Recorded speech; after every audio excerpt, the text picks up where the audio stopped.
De l'abbé Paul-Louis Bernard Drac de l'harmonie de l'Église et de la synagogue, suite, page 20. Une chose qu'il importe de vous faire remarquer, c'est que l'Église n'adore que le Dieu d'Abraham, d'Isaac et de Jacob, dont la synagogue infidèle a perdu la vraie notion. On lit en note. La secte pharisienne qui forme la synagogue actuelle s'est déjà attiré ce grave reproche de la part de notre Sauveur. Vous ne connaissez ni moi ni le Père. Si vous me connaissiez, vous connaîtriez aussi le Père. Jean chapitre 8, verset 19. Nous verrons dans le cours de cet ouvrage que le nom ineffable de l'Éternel, Yod-He-Vav-He, renferme véritablement le grand mystère de la très sainte Trinité, et que ce mystère n'était pas entièrement ignoré des hommes élus de l'ancienne synagogue. Fin de note. Dieu de l'unité la plus parfaite dans son essence. Les rabbins, en vous assurant que le dogme de la très sainte Trinité constitue un polythéisme, calomnient la religion chrétienne pour vous en éloigner.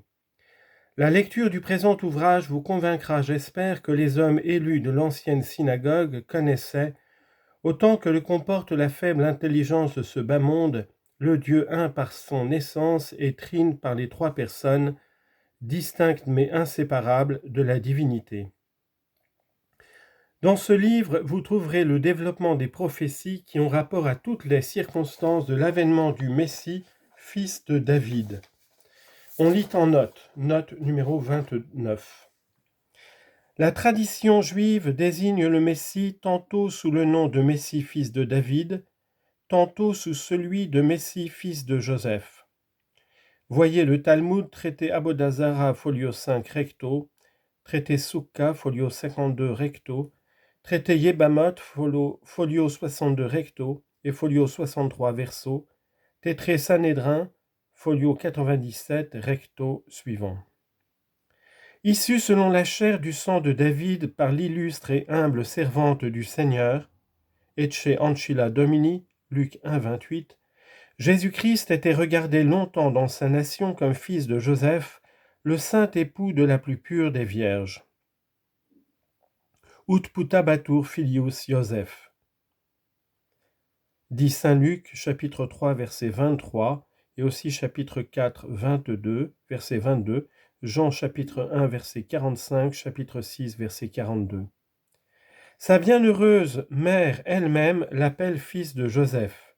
Voici ton père et moi.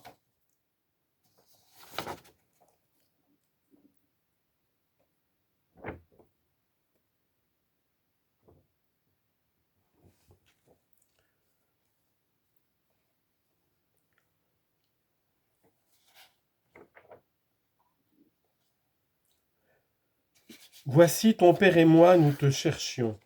Luc, chapitre 2, verset 48.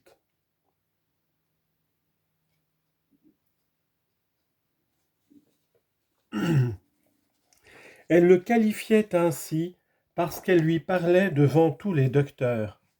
Sedentem in medio doctorum, il se tenait au milieu des docteurs. Et l'heure n'était pas encore arrivée de révéler qu'il était le pain vivant descendu du ciel, mystère qui devait tant scandaliser les Juifs.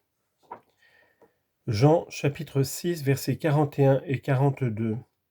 Et donc les Juifs murmuraient à propos de ceci, et ils disaient, car parce qu'il avait dit « Je suis le pain vivant descendu du ciel ». Et il disait « Celui-ci n'est-il pas le fils de Joseph, dont nous connaissons le père et la mère ? Comment peut-il dire qu'il est descendu du ciel ?»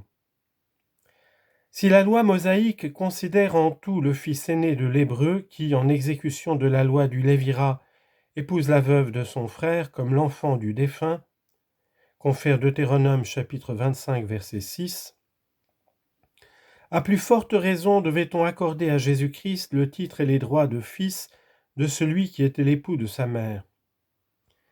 Quelques-uns pensent que la signification très étendue du mot « fils » dans les langues orientales autorise à expliquer fils de Joseph comme voulant dire celui qui a été figuré exactement dans la personne de Joseph, 11e fils du patriarche Jacob. Ce n'est pas notre opinion. On dit en note, on sait que saint Ambroise a écrit un ouvrage sur Joseph, figure de Jésus-Christ. Monsieur l'abbé Caron, curé doyen d'Ailly-le-Haut-Rocher au diocèse d'Amiens, a traité le même sujet avec un talent remarquable et une rare érudition.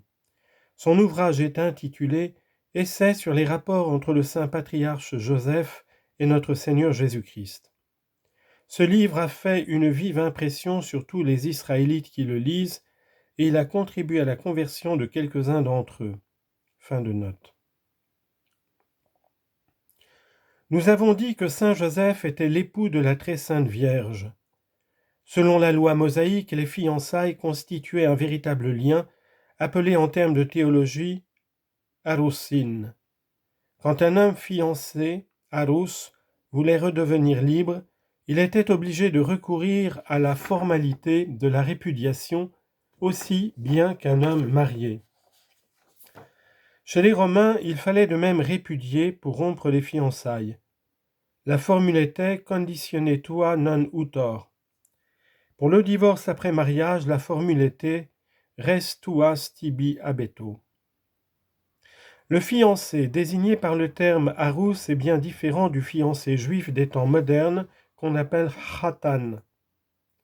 Celui-ci n'est engagé que par une simple promesse de mariage qu'il peut retirer moyennant une petite amende au profit de la fiancée. Encore le plus souvent, cette amende ne s'acquitte-t-elle pas, n'étant pas exigible légalement, et aussi parce que la partie blessée dédaigne de recevoir cette indemnité.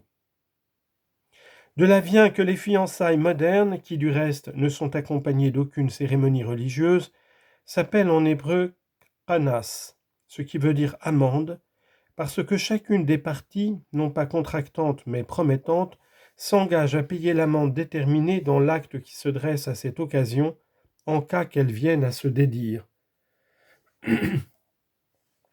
Voltaire, qui est si ridicule quand il veut faire de l'érudition en linguistique orientale, fait d'un autre khatan un khaton dont les personnages de son précis du Cantique des Cantiques.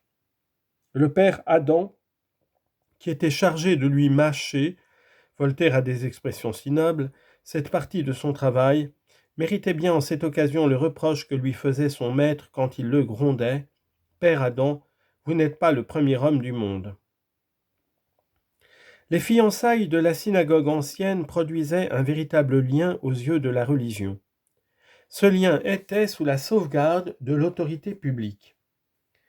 Si la fiancée s'oubliait au préjudice de celui à qui elle avait engagé sa foi, la loi ordonnait de la lapider publiquement.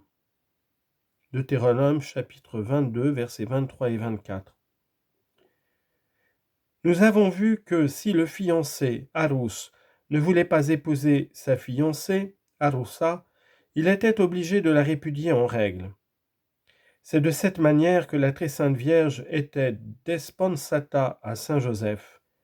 Quand celui-ci résolut de la répudier, d'immitere, animé comme il était de la charité du degré héroïque, il ne voulait pas la dénoncer en déclarant le motif de ce divorce.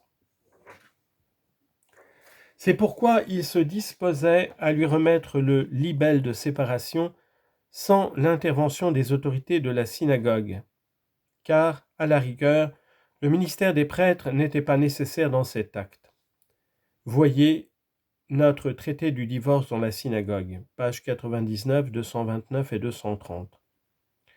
Toutes les anciennes traditions, les paraphrases chaldéiques, le Talmud et les Midrashim nomment un seul et même Messie, indistinctement fils de David et fils de Joseph.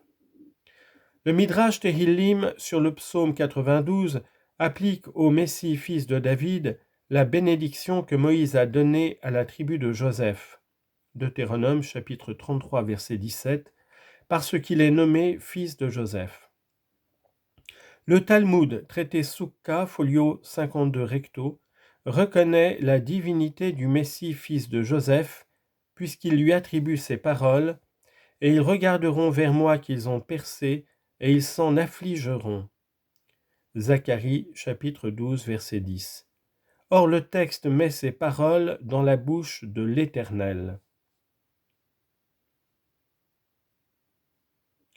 Après avoir examiné toutes ces traditions bien attentivement et assez longtemps, nous nous sommes convaincus que les anciens docteurs n'appelaient le Messie fils de Joseph que lorsqu'ils parlaient de son état souffrant, et qu'en parlant de son état glorieux, ils l'appelaient constamment fils de David. Cette remarque est confirmée surtout par le passage suivant du Talmud, traité Soukha, folio 52 recto, citation. Nos docteurs enseignent ce qui suit. Dieu saint béni soit-il, dit au Messie fils de David, qu'il se manifeste bientôt et de nos jours, demande-moi quoi que ce soit et je te l'accorderai. Car il est écrit au psaume 2, je rapporte ce qui est devenu un décret irrévocable, l'Éternel m'a dit, tu es mon fils, je t'ai engendré aujourd'hui, à ta demande je t'accorderai, et le reste. Et le Messie fils de Joseph, prévoyant qu'il sera mis à mort, dit devant sa face, Maître de l'univers, je ne te demande que la vie.